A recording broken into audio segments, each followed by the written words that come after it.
धन कैसे कमाओगे, नंबर 1 से कि नंबर 2 से? बोलो। अच्छा, नंबर 1 से धन कमा के आज तक धनी हुआ है कोई? बोलो, नंबर 1 से कमाओगे कि नंबर 2 से? नंबर 1 किसे कहते हैं बोलो? मेहनत तो चोर भी करता है, पहले दिन भर जासूसी करता है कि कौन से घर में किस समय लोग सो जाते हैं, फिर रात में आकर कुदाल चलाता है, दीवार फाड़ता है, देखो कितनी मेहनत कर रहा है, तो कमा कर ले जाए और ये कहे कि मैं तो मेहनत की कमाई खा रहा हूं। फिर मेहनत बताओ, नंबर 1 क्या है बताओ मुझे ईमानदारी से। अब सुनो, ईमानदारी भी बता देता हूं।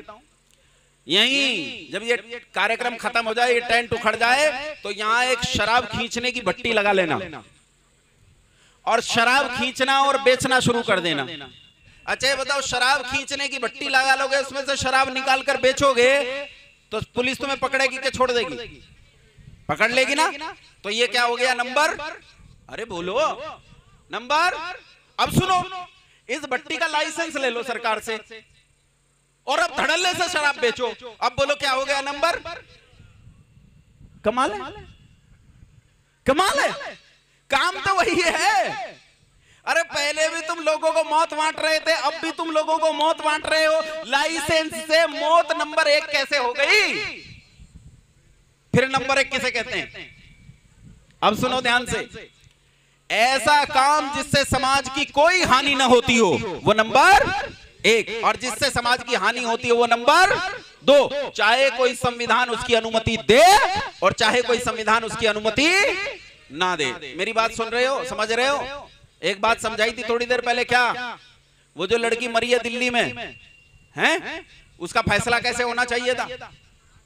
चाहे कोई संविधान अनुमति दे और चाहे संविधान अनुमति, चाहे मुझे जेल में डाल दिया जाए और चाहे एक पीढ़ी की 10% आबादी मर जाए इसी काम में, लेकिन न्याय के लिए जियो और न्याय के लिए मरो, न्याय के लिए मरो। एक श्लोक जिस दिन से आया हूं उस दिन से तुम्हारे बीच में पढ़ रहा हूं। निंदन्तु नीति निपुणा यदि वास्तुवन्तु लक्ष्मी समाविशतु गच्छतु वा यथेष्टम अद्यैव मरणमस्तु युगान्तरे वा न्यायात् पथः प्रविचलन्ति पदम नधीरा। नीति में निपुण लोग चाहे मेरी प्रशंसा करें या मेरी निंदा करें, चाहे मैं आज ही अरबपति हो जाऊं या कंगाल हो जाऊं, आज ही मारा जाऊं या मेरे पास युगों युगों का जीवन हो, तब भी न्याय के पथ के अनुगामी लोग कभी न्याय से विचलित नहीं होते। उसके लिए मर जाते हैं, कट जाते हैं, बलिदान हो जाते हैं, लेकिन डरते नहीं।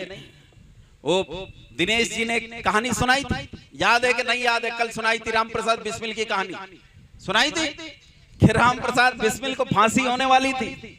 सिपाही ने आकर देखा कि दंड बैठक लगा रहा, तो पूछा दंड बैठक क्यों लगा रहा है, तू तो मर जाएगा। बिस्मिल ने कहा, किसने कहा तुझे मैं मर जाऊंगा? अरे कमाल है, अखबार में छपी है, आज तुझे फांसी हो जाएगी शाम को 4 बजे, तू मर जाएगा, हमें पता है, सारी दुनिया को पता है तू मर जाएगा। बोले अरे बालको, अरे भोले भाइयों, तुम्हें किसी ने बहका दिया है, मैं नहीं मरूंगा। उन्होंने कहा मरेगा पक्का, तुझे फांसी हो जाएगी। बोले फांसी हो जाएगी ये तो मैंने भी सुना, लेकिन मैं मरता नहीं हूं, मैं मरता नहीं हूं। कहता है नैनम छिन्दन्ति शस्त्राणि नैनम दहति पावकः न चैनम क्लेदयन्त्यापो न शोचयति मारुतः। मैं जीवात्मा हूं, न मुझे काटा जा सकता है, न छेदा, न जलाया जा सकता है, न सुखाया जा सकता है, न मैं जन्मता हूं न मरता हूं। और जिसे तू मरना कहता है वो तो मेरा कपड़े बदलना मात्र है, मैं कपड़े बदलता हूं। और कपड़े बदलता हुआ कहता है, मृत्यु के फंदे की ओर जाते हुए कहता है, हे ईश भारत भूमि में 100 बार मेरा जन्म हो, कारण सदा ही मृत्यु का देशोपकारक कर्म हो। यदि देश हित मरना पड़े मुझको 1000 बार भी, तो भी न मैं इस कर्म को निज ध्यान में लाऊं कभी। रत्ती भर नहीं डरा, फांसी के फंदे पर खड़ा हुआ और फांसी के फंदे पर वो काला कपड़ा उड़ाते। काला कपड़ा, कई इतिहासकारों ने अलग अलग तरह से इस घटना को लिखा है, लेकिन जिसे मैं मानता हूं वो घटना तुम्हें सुना रहा हूं। जब काला कपड़ा उड़ाने चले तो बिस्मिल ने कहा काला कपड़ा नहीं ओढ़ूंगा, तो उन्होंने कहा प्रोटोकॉल है, हर आदमी को ओढ़ना पड़ता है जिसे फांसी दी जाती है। उसने कहा ना मैं नहीं ओढ़ूंगा, मेरी बात मानो। कुछ दिन पहले मेरी माँ आई थी, माँ को देखकर मेरी आंख में आंसू आ गए, तो मेरी माँ ने मुझे गोद में से धक्का दे दिया। कहती है अच्छा मृत्यु को देखकर डर गया इसलिए रोता है? इस रास्ते पर क्यों चला? तो मैंने अपनी मां से कहा मैं मृत्यु से नहीं डरा हूं मां, आग के पास रखा हुआ घी पिघल जाया करता है, आज तू आई है तो तुझे देखकर आंखें गीली हो गई, मैं मृत्यु से नहीं डरा, इसलिए काला कपड़ा नहीं ओढ़ूंगा, और जब मुझे फांसी दी जाए तो इस बिना काले कपड़े के दो, और तब मेरी आंखों को देखना, ध्यान से देखना, उनमें कोई भय तो नहीं आता है, और मेरी मां से बताना कि बिस्मिल जब मरा तो मौत की आंख में आंख डालकर मरा था, मौत उससे कांप रही थी, वो मौत से नहीं डरा, मौत से नहीं डरा वो। उन्होंने कहा तेरी आखिरी इच्छा क्या है? उन्होंने कहा तुम फांसी तो तुम्हारे बस की नहीं है पूरी करनी। कहा भैया रिकॉर्ड में लिखनी, हमारी तो नौकरी चली जाएगी, रिकॉर्ड में लिख लेंगे, ये तो बता दे। तो अंग्रेज लोग थे इसलिए अंग्रेजी में चर्चा कर रहा था, उनसे अंग्रेजी में एक वाक्य कहा, मेरी आखिरी इच्छा क्या है लिखो, I wish the downfall of British empire in this country, मैं इस देश में ब्रिटानिया हुकूमत का पतन चाहता हूं, ये मेरी आखिरी इच्छा है।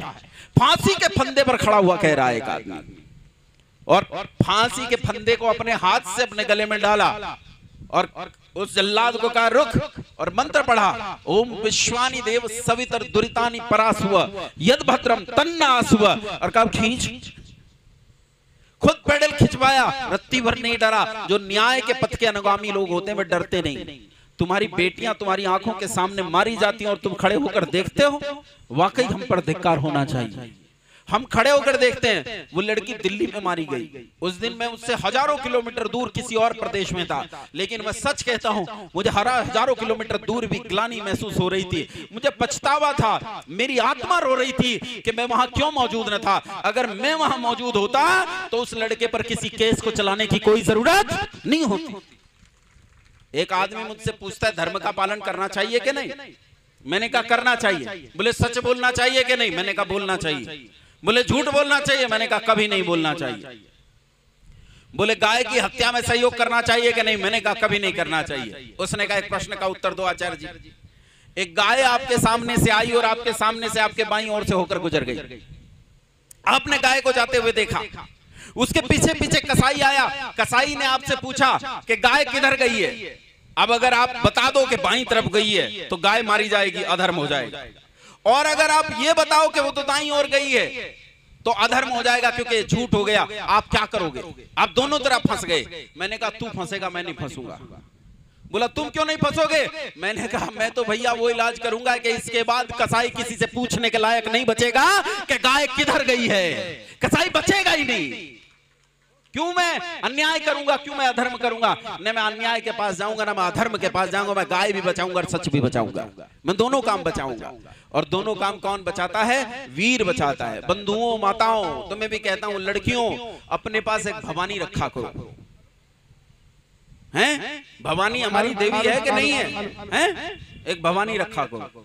समझ गए भवानी किसे कहते हैं? धार लगवाकर एक भवानी रखो, पूजा के लिए रखो, पूजा किया करो। उसकी पूजा किससे होती है? रक्त से होती है। भवानी रखा करो और जरूरत पड़े तो उस भवानी का इस्तेमाल किया।